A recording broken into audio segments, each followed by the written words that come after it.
On Wednesday, September 28, 2022 at 11 a.m., a very special Bronzeville memorial tribute was held concerning Harold Lucas, his works, his legacy, and the future. Harold Lucas was known as the Godfather of Bronzeville, and the memorial tribute was held at the Chicago Military Academy in Bronzeville and featured a variety of leaders.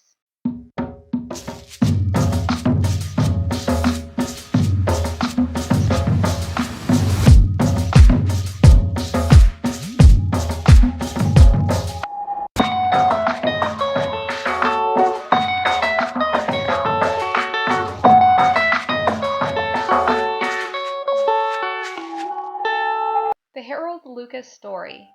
Sunrise, November 1st, 1942 to sunset, August 9th, 2022. Harold Lucas was born and raised in the newly constructed Ida B. Wells Homes development, smack dab in the middle of a black metropolis called Bronzeville. Harold Lloyd Lucas was born November 1st, 1942, the third of 5 children born to Harold Lucas Sr. and Catherine Hodges Lucas. Sister Geraldine's passing preceded Harold's. The sibling union was survived by Harriet, Helen, and Lydia. As a child of the 1940s coming of age in the 1950s, Harold saw it, experienced it, and lived it, living just down the street from living history. The Regal Theater, the Palm Tavern, the Brass Rail, Metropolitan Community Church, and so many more. By the time he graduated from Hyde Park High School in 1960 and began attending city colleges, he had already witnessed the neighborhood he loved disappear, a neighborhood that once thrived. At that time, he had more questions than answers, but soon found both in a book he'd only heard about, Black Metropolis by St. Clair Drake and Horace Cayton. Eventually, Harold located that book in a public library across town and traveled there to check the book out. It's not clear if Harold ever returned that book to the library. However, he clearly found the inspiration he was looking for.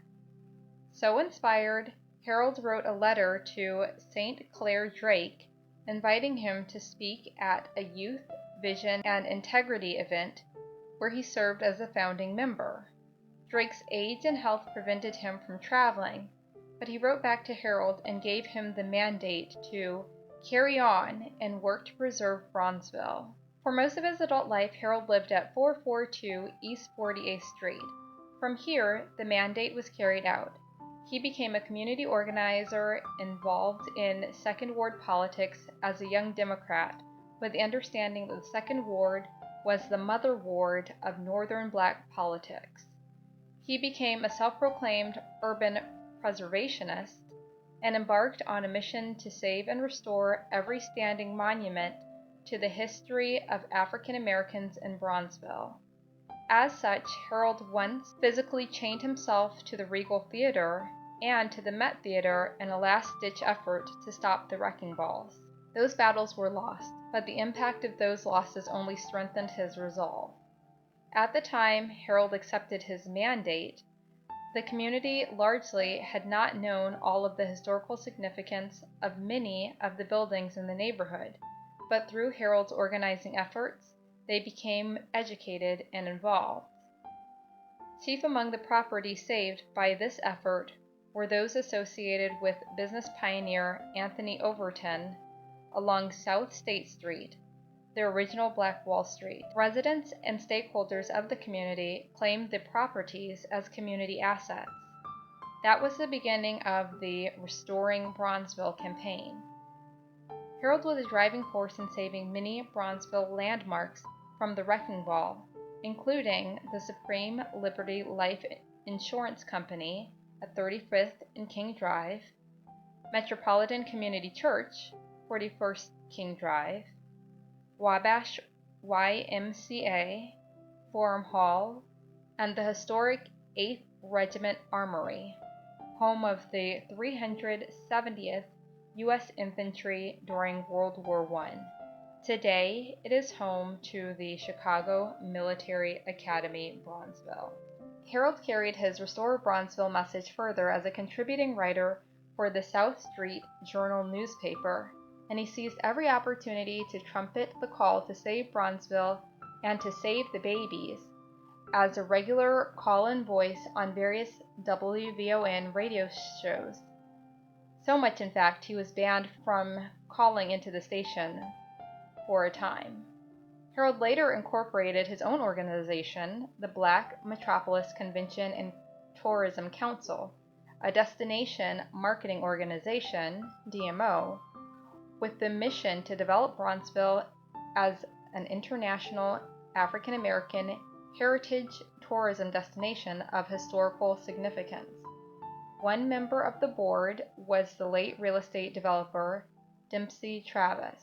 It was yet another developer, Elsie Higginbottom, who offered Harold the second-floor corner office of the Supreme Liberty Life Building at 35th and King Drive. From this historic location, Harold established the Bronzeville Visitors Information Center, BVIC, in 1996 as a social center and meeting space with an amazing collection of artifacts and memorabilia. Rightfully, BVIC became an important stop for political candidates seeking the Bronzeville vote. In the late 1990s, Harold hooked up with Norman Montgomery, a computer network specialist from the University of Illinois, and Walter Freeman, a computer graphic arts specialist. The team developed and launched BronzevilleOnline.com. It was a significant accomplishment given the fact that, at the time, 4/5 of the human population didn't even know what a website was. BronzevilleOnline.com launched before the dot-com boom. It was intended to be the platform from which Bronzeville/Black Metropolis was launched to the world. In 2000, Harold partnered with the Bronzeville Obelisk Committee of the veterans organization Bronzeville Merchants Association to create and ultimately install 8 or 10 Egyptian-style obelisks taken in and around the Bronzeville neighborhood in commemoration of the cultural significance of the area and of Bronzeville's contributions to the world. Scotty of the Whisper sang, "In life's fleeting glance, few have met the chance to give all they can." Harold was one of the few who did give all he could. He dedicated his life to service and indeed served. He literally gave it everything he had and truly made a difference. Harold Lucas is survived by 3 sisters, Harriet Heron, Helen Lucas, and Lydia Lucas, 2 children, Sherry and Eli, 3 granddaughters, 3 great-granddaughters, and a 4th great-grandchild arriving soon. Additionally, he is survived by a myriad of grade school students, high school students, college students, and university students he mentored and counseled over the past 60-plus years, a number we will never know. This sculpture above was created by Preston Jackson and was originally on display at the Bronzeville Visitor Information Center until it was relocated to the Red Line station at 69th and Dan Ryan Expressway. 2 of Harold's greatest hits, getting the Bronzeville signage installed at McCormick Center and helping to save Union Hall from the wrecking ball. Harold Lucas conducting one of his hundreds of tours through Bronzeville, along with the late 3rd Ward Republican Committeewoman Bobby Johnson.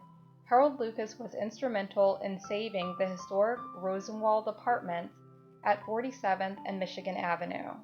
Working with Dr. David Charles Sharp, IIT's first Black architecture professor and longtime residents, the Chicago Bee newspaper building, Overton, was restored and given new life as the Chicago Bee Library.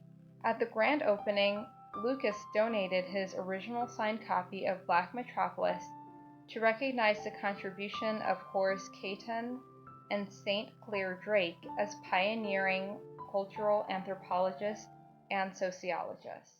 The quintessential quote from the book was written by Richard Wright when he said, the year I was born, 1942, will the Negro find a meaning in his humiliation, turn his slums and his sweatshops into modern cathedrals, out of which will be born a new spirit that will guide him towards freedom. All right. And so I was blessed to be able to, as a community organizer, and I see myself very much as a man-child in the promised land. I see myself as an emancipator. And my two main heroes are Fred Hampton and also Malcolm X. I don't put Martin there because I'm not the guy to turn his cheek.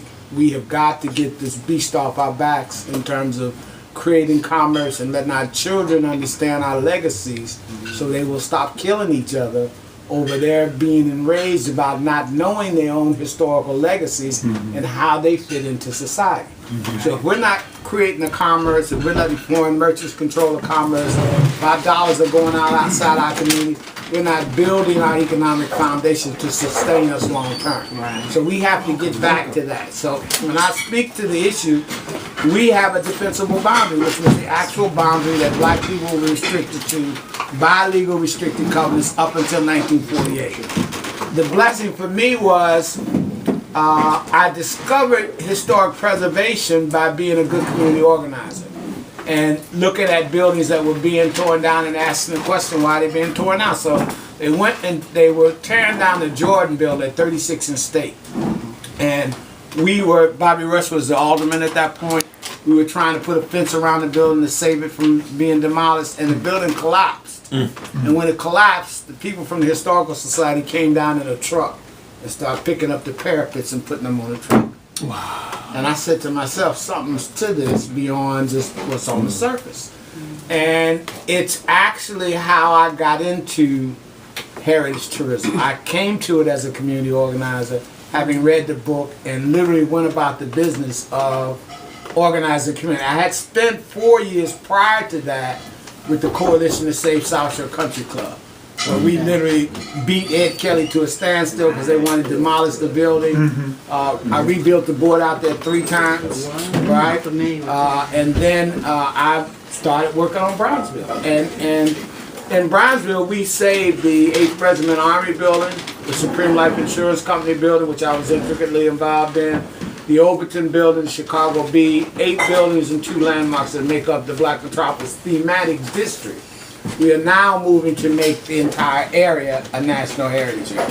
And we want to celebrate our centennial in 2016. Now that centennial celebration, based on the legislation we just passed in Springfield, anywhere we exist, we can do the same thing, based on the legislation. So it's the art to the deal is how can you get your elected officials to put resources there for you to develop your communities around heritage tourism as your anchor. Here's the 4 key pieces of that. You gotta preserve the built environment. If it doesn't exist, you ain't there.